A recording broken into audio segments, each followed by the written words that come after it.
Assalamu alaikum viewers. First of all, I would like to introduce myself. My name is Ramsha Rafiq and I'm going to tell you about blood, red blood cell, white blood cell and platelets. पहले video में मैंने blood की composition बताई थी, उसमें plasma का क्या किरदार है उसकी कंपोजिशन बताई थी। आज हम ब्लड में जो सेल बॉडीज़ पाई जाती हैं प्लाज्मा के अलावा, रेड ब्लड सेल और वाइट ब्लड सेल और प्लेटलेट्स, उनके बारे में आज हम डिस्कस करेंगे। रेड ब्लड सेल्स को एरिथ्रोसाइट्स भी कहते हैं।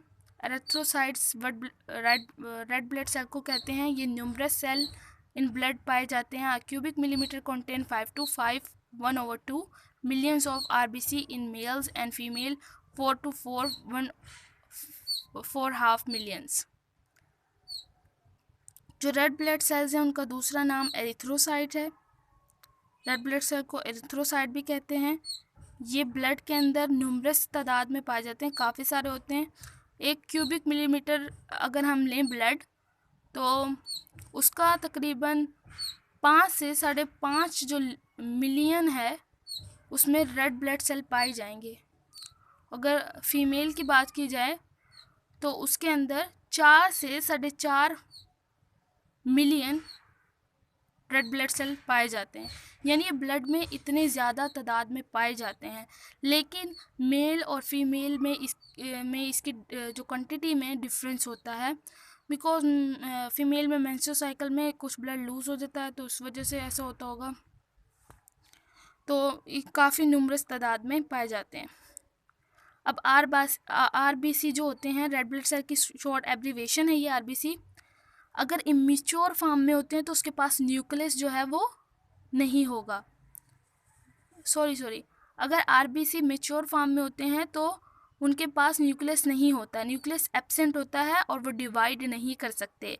अगर आरबीसी इमेच्योर हैं तो उनके पास न्यूक्लियस होता है और वो डिवाइड भी करते हैं। ये एमसीक्यूज़ भी बनता है एंटी टेस्ट वगैरह में कि जो मैच्योर आरबीसी होते हैं उनके पास न्यूक्लियस नहीं होता, न्यूक्लियस एब्सेंट होता है, वो नॉन डिवाइडिंग होते हैं। और जो इमेच्योर होता है उनमें न्यूक्लियस होता है। 95% of cytoplasm of our red blood cells contain red pigment hemoglobin। जो 95% जो साइटोप्लाज्म है ना आरबीसी सेल्स का, उसमें रेड कलर का पिगमेंट पाया जाता है जो कि हेमोग्लोबिन है। और हेमोग्लोबिन वो प्रोटीन है जो कि ऑक्सीजन कैरिंग करने के काम आती है। और ऑक्सीजन हमें किस में चाहिए होती है? ब्रीथिंग के लिए चाहिए होती है। तो ये इज़ वेरी इसेंशियल। और जो 5% होता है जो साइटोप्लाज्म होता है रेड ब्लड सेल का, न्यूक्लियस तो उसमें होता ही नहीं है। 5% जो बचा है वो क्या होता है? उसमें एंजाइम्स आ जाते हैं, दूसरी प्रोटीन्स आ जाती हैं और साल्ट आ जाते हैं। RBC formed principally in red bone marrow of short bones such as sternum, rib and vertebra. जो आरबीसी है ना, ये कहाँ बनते हैं? ये जो शॉर्ट बोन होती है ना उनके रेड बोन मैरो में मिलते हैं। शॉर्ट बोन जैसे रिब की है, पसलियाँ हो गई, स्टर्नम हो गई, वर्टिब्रिया हो गई, रीढ़ की हड्डी हो गई, स्टर्नम। ये जो छोटी छोटी है ना, स्टर्नम, रिब और वर्टिब्रिया, ये छोटी छोटी सी बोन्स हैं। इनकी जो रेड बोन मैरो है ना, बोन के अंदर एक रेड बोन मैरो होता है, उसके अंदर बनती हैं, ये रेड बोन मैरो में मिलती हैं। और एम्ब्रियोलॉजिकल लाइफ में जब एम्ब्रियोलॉजिकल लाइफ में जो कहाँ बनते हैं? ये लीवर और स्प्लीन में बनते हैं, तिल्ली में और लीवर में बनते हैं। यानी डिफरेंस देखें, जब शुरू में एम्ब्रियोनिक लाइफ में ये लीवर और स्प्लीन में मिलते हैं। इनका जो एवरेज लाइफ टाइम होता है वो 4 मंथ का होता है। डेज में अगर देखें तो 120 डेज का होता है। आफ्टर इट ये ब्रेक डाउन हो जाते हैं, डिसइंटीग्रेट हो जाते हैं in liver and spleen, partly by phagocytosis, और फेगोसाइटोसिस के प्रोसेस से ये टूट जाते हैं। इनका जो एवरेज लाइफ टाइम होता है, मतलब ये कितने दिन तक सर्वाइव कर सकते हैं? ये 4 मंथ तक सर्वाइव कर सकते हैं। अगर हम डेज़ में काउंट करें तो 120 डेज़ हमें लगते हैं इसमें। इसके बाद जो है ये जो इनकी डिसइंटीग्रेशन शुरू हो जाती है, ब्रेक डाउन होना शुरू हो जाते हैं। और जो इनकी जो ब्रेक डाउन मटीरियल होता है फिर वो लीवर और स्प्लीन में, स्प्लीन एक्चुअली तिल्ली को कहते हैं, और लीवर जिगर को, उसमें चले जाते हैं। और वहाँ ये कैसे जाएंगे? फेगोसाइटोसिस के प्रोसेस से ये इनगल्फ कर लिए जाते हैं लीवर और स्प्लीन में। Next we will talk about white blood cell. White blood cell को ल्यूकोसाइट्स भी कहते हैं। ये कलरलेस होते हैं, डू नॉट हैव पिगमेंट, इसलिए इन्हें वाइट ब्लड सेल्स कहते हैं। 1 cubic millimetre blood contain 7,000 to 8,000 WBC। यानी अगर हम 1 क्यूबिक मिलीमीटर ब्लड लें तो उसमें जो वाइट ब्लड सेल्स की क्वांटिटी होती है वो 7,000 से 8,000 तक होती है, और ये लार्जर होते हैं आरबीसी से। ये आरबीसी से बड़े होते हैं, यानी साइज़ में बड़े होते हैं। ये 5 टाइप्स के पाए जाते हैं। Disintegrate on the basis of the shape of the nucleus, density of granules in cytoplasm. ये 5 तरह के होते हैं, यानी किस किस बेसिस पे, इनकी शेप जो है न्यूक्लियस की शेप की बेसिस पे, जो क्वांटिटी है ग्रेन्यूल्स की साइटोप्लाज्म में, यानी उस डेंसिटी जो है ग्रेन्यूल्स की साइटोप्लाज्म में, उसके बेसिस पे ये ये 5 टाइप के होते हैं और इनको 2 ग्रुप में डिवाइड किया हुआ है। पहला ग्रुप है ग्रेन्यूल्स। ग्रेन्यूल्स में हम पढ़ते हैं न्यूट्रोफिल, इसिनोफिल एंड बेसोफिल, और एक ग्रेन्यूल में हम पढ़ते हैं मोनोसाइट एंड लिम्फोसाइट। लिम्फोसाइट भी वाइट ब्लड सेल्स हैं, ये एक ग्रेन्यूल टाइप के हैं, और लिम्फोसाइट 2 तरह के होते हैं, बीबी लिम्फोसाइट बीबी होता है और टीबी होते हैं। लाइफ स्पेन इनको होता है 10 से 20 घंटों का होता है, 10 to 20 हावर्स का होता है। After it enter into tissue and become tissue macrophage functionally as phagocytosis. इनका जो लाइफ स्पैन होता है वो 10 से 20 घंटों का होता है। इस 10 से 20 घंटों के बाद इसमें डिसइंटीग्रेशन शुरू हो जाती है, यानी इसकी ब्रेकडाउन शुरू हो जाती है, और ये टिश्यू में इंटर कर जाते हैं। टिश्यू में ये क्या होते हैं, मैक्रोफेज का फंक्शन परफॉर्म करके ये टिश्यू के अंदर जब एंटर होते हैं ये टिश्यू मैक्रोफेज बन जाते हैं और फेगोसाइटोसिस का फंक्शन परफॉर्म करते हैं। अब अलग-अलग अगर हम इनका फंक्शन देखें तो न्यूट्रोफिल जो है 62% जो है वो वाइट ब्लड सेल का पोर्शन बनाता है। न्यूट्रोफिल ये सब में ज़्यादा वाइट ब्लड सेल का पोर्शन बनाएगा। Destroy small particle by phagocytosis, और स्मॉल पार्टिकल्स के ज़रिए फेगोसाइटोसिस को डिस्ट्रॉय करेगा। बेसोफिल क्या है, लेस देन 1% है, 1% से भी कम पाए जाते हैं, और इसके अंदर एक स्पेशल सी प्रोटीन होती है हिपरिन, प्रिवेंट ब्लड क्लोटिंग।